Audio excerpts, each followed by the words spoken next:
Hello everyone, Maths class 7 integers chapter number 1. Today we will solve question number 8 from exercise 1.3, which is a cement company earns a profit of rupees 8 per bag of white cement sold. अब एक cement company है जिसको white cement बेचने पर profit होता है 8 रुपए पर बैग पे एंड लॉस ऑफ रुपीज 5 पर bag of grey cement sold. Grey cement बेचने पर लॉस होता है इसको 5 पर बैग. अब अपन क्या करते हैं, तो प्रॉफिट व्हाइट सीमेंट पे क्या हो रहा है, सबसे पहले लिखते हैं यहाँ पे व्हाइट सीमेंट. अब व्हाइट सीमेंट पे क्या हो रहा है कंपनी को, व्हाइट सीमेंट. अब इस पे प्रॉफिट है और प्रॉफिट पर बैग कितना है, रुपीज 8 पर बैग.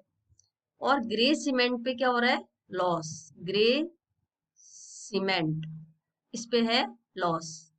अब वो कितना है, रुपीज 5 पर bag. The company says 3000 bags of white cement. अब व्हाइट सीमेंट के कितने बैग्स बेचे हैं उसने, 3000. इसको मल्टीप्लाई कर दो 3000 से, है ना. अब इसके व्हाइट सीमेंट के अब 5000 बैग्स हैं ग्रे सीमेंट के. 5000 बैग्स हैं ग्रे सीमेंट के. अब अपन इसको सॉल्व करेंगे. लॉस है तो बस इतना सा करना, -5 कर देना. तो 8 3 जा 24, 24,000 आ गया. और 5 5 जा 25 माइनस का 25,000. तो आंसर क्या करेंगे, 25,000 माइनस 25,000. तो आंसर क्या आया, माइनस का 1000 रुपीज. कितना आया, रुपीज 1000. मीन्स 1000 रुपीज का लॉस है. तो अपन क्या लिखेंगे, व्हाट इज इट्स प्रॉफिट और लॉस. Loss rupees 1000. ठीक है ना, ये clear. Now let's come to the B part. The what is the number of white cement bags it must sell to have neither profit nor loss. Number of white cement bag कितना हो कि उसको बेचने पे ना तो profit और ना लॉस हो. If the number of grey cement, अगर नंबर ऑफ ग्रे सीमेंट कितनी है, 6400 बैग्स है, तो व्हाइट सीमेंट कितनी होनी चाहिए ये बताना है अपन को. और ना प्रॉफिट है और ना लॉस है, मीन्स कि व्हाइट सीमेंट के बैग कितने होने चाहिए और व्हाइट ग्रे बैग कितने होने चाहिए, उसके अंदर मिलाना है. तो अपन सबसे पहले लेते हैं, let the number of white cement. क्योंकि व्हाइट सीमेंट के नंबर पता नहीं है अपन को कितने बैग हैं, तो सीमेंट एन, स्मॉल एन ले लिया. ठीक है. प्रॉफिट ऑफ, अब इसमें क्वेश्चन में क्या है, profit of N number of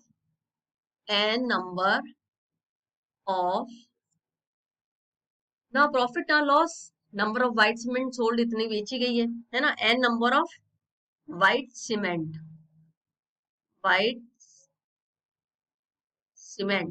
plus कितने पे, loss. If the number of grey bag sold is rupees. अब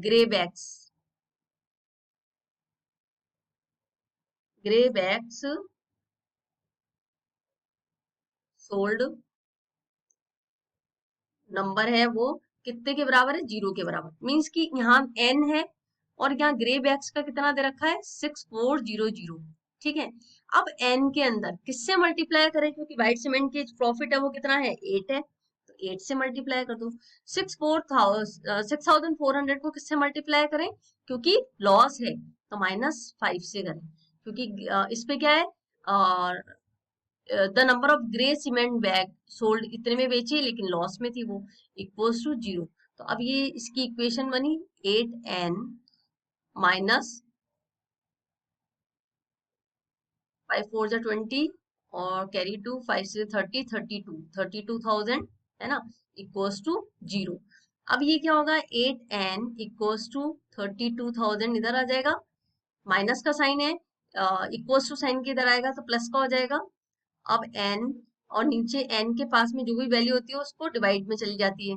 32,000 डिवाइड बाय 8, 8 4 जा 32. तो मीन्स आंसर कितना आया, कितने व्हाइट सीमेंट बेचे, रुपीज सॉरी ये किसमें है आंसर, 4000. कितने व्हाइट सीमेंट के इन्होंने बोला है कि कितने व्हाइट सीमेंट हो कि जो ना तो प्रॉफिट और ना लॉस हो और इसको कवर कर ले. तो ये कितने हो जाएंगे, 4000 बैग्स, है ना. तो ये है इतने रुपीज सोल्ड इज 6400, तो व्हाइट सीमेंट बैग है वो 4000 bags. White cement, white cement इस 4000 बैग्स होगी, तो इसके बराबर हो जाएगी। Is that clear? इसी के साथ क्वेश्चन नंबर 8 फिनिश होता है। मिलते हैं नेक्स्ट वीडियो में, तब तक के लिए बाय।